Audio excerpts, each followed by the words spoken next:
Sa mga gusto mag-abroad guys dito sa Middle East, ito yung madalas kong nakikita sa kanilang wiring sa stop-start motor control ng Pakistani at saka Indiano. Indian at Pakistan dito sa Middle East, ganito ang madalas na nakikita ko sa kanilang wiring.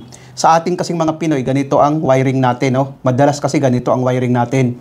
Pero dito sa Middle East guys, ang wiring nila ay kakaiba ganito. Pero kung titignan mo guys, pareho lang ang function yan. So ngayon, ating wawiringan ito, at least makikita din ang mga baguhan.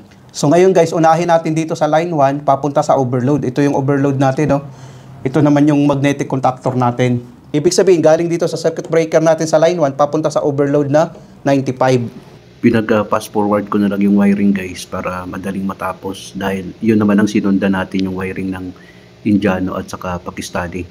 So sundan nyo lang yung diagram regarding sa pag-wiring yan. Hindi kayo malilito sa wiring na yan. Ganun kasi ang wiring ng Indiano at Pakistani dito sa Middle East. Ngayon guys, tapos na tayo sa wiring. Ating pag-aralan muna yung diagram, no? Ito yung sa control connection niya guys. Kung lagyan natin to ng power supply, ang line 1 at saka line 2, pag i-press natin tong start button guys, mag-close ito, no? Gaganon ito. Ang kuryente ngayon dadaloy dito, no? Gumana ngayon ang main contactor natin. Pagana ng main contactor natin guys, i-close to ng main contactor natin. Pag bitawan natin to guys, babalik to sa normal position na naka-open. Gaganon ito. Ngayon, ang kuryente ngayon dadaloy dito, no? Ngayon, pag i-stop natin tong button, pag i-press natin tong stop, mag-open ang contact nito. Gaganon ito. Ang kuryente ngayon hanggang dito na lang, no? Mamamatay ngayon ang main contactor natin. Pagpatay ng main contactor natin guys, mag-open ito.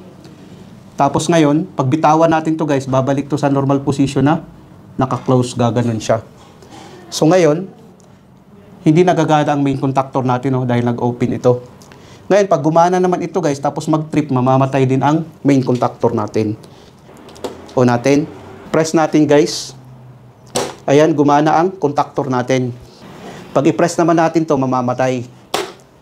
Mamamatay siya. Press natin guys ulit. Ayan, gumana siya. Pag stop natin, mamamatay.